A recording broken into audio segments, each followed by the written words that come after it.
और इस वक्त की बड़ी अंतर्राष्ट्रीय खबर आपको बता दें, सीरिया में इन दिनों हालात बेकाबू हो चुके हैं। विद्रोहियों ने दक्षिण के ज्यादातर हिस्से पर कब्जा कर लिया है और इस बीच खबरें चल रही हैं कि विद्रोहियों के डर से राष्ट्रपति बशर अल असद दमिश्क छोड़कर भाग गए हैं। हालांकि सीरिया की सरकार ने बशर अल असद के दमिश्क छोड़कर भागने की खबरों का खंडन किया है और इस बीच सीरिया में हो रही अस्थिरता के लिए अमेरिका के नवनिर्वाचित राष्ट्रपति डोनाल्ड ट्रंप ने कहा है कि ये हमारी लड़ाई नहीं है, अमेरिका को इस संघर्ष में शामिल नहीं होना चाहिए। सीरिया अमेरिका का दोस्त नहीं है। इस पर विस्तार से जानकारी दे रही हैं हमारी सहयोगी कादम्बिनी शर्मा। सीरिया से आ रही खबरों के मुताबिक वहां से राष्ट्रपति बशर अल असद जो है वो दमिश्क छोड़कर निकल गए हैं। कहाँ गए हैं इसके बारे में अभी कोई जानकारी नहीं है। उनकी जो सेना है उसको ये जानकारी दी गई है कि जो रजीम है, जो असद का रजीम है वो अब खत्म हो चुका है, जो विद्रोही हैं वो हावी हो चुके हैं।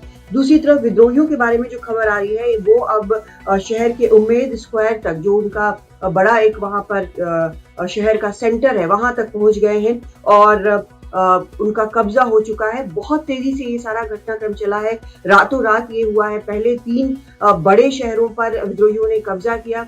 होम्स का कल शाम तक कब्जा होने की बात थी। उसके बाद रातों रात ये भी खबर आई कि जो विद्रोही हैं वो दमिश्क के बिल्कुल पास पहुंच गए हैं। फिर ये खबर आई कि वो वहां पर घुसना शुरू कर चुके हैं ईस्ट और साउथ में। लेकिन सुबह होते होते ये साफ हो गया कि वहां पर सेना जो है वो मुकाबला नहीं कर पा रही है। रात में ये भी खबर आई थी कि जो गार्ड्स होते हैं, जो कि हमेशा असद के साथ होते हैं, वो अब नेशनल पैलेस को गार्ड नहीं कर रहे हैं। तभी से ये कयास लगना शुरू हो गया था कि असद जो है वो निकल चुके हैं वहां से, जबकि उन्होंने एक बयान जारी कर कहा था कि वो बिल्कुल दमिश्क में ही है।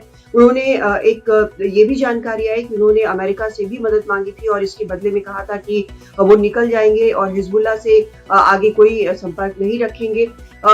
जो असद की सरकार है उसे लगातार रूस और ईरान से और हिजबुल्लाह से समर्थन मिलता रहा है। दूसरी तरफ जो विद्रोही हैं उन्हें तुर्की सपोर्ट करता रहा है। तो कुल मिलाकर एक बेहद मुश्किल स्थिति वहां पर बनी हुई थी। और इस बीच ये भी खबर आई कि डोनाल्ड ट्रंप ने एक पोस्ट किया ये कहते हुए कि अमेरिका का युद्ध नहीं है, यूएस को इसमें शामिल होने की जरूरत नहीं है। तो कुल मिलाकर अभी विद्रोहियों ने करीब 2011 में जो युद्ध शुरू हुआ था, 24 साल बाद बशर अल असद को अब सत्ता से बेदखल कर दिया है। दिल्ली से कादम्बिनी शर्मा, एनडीटीवी इंडिया।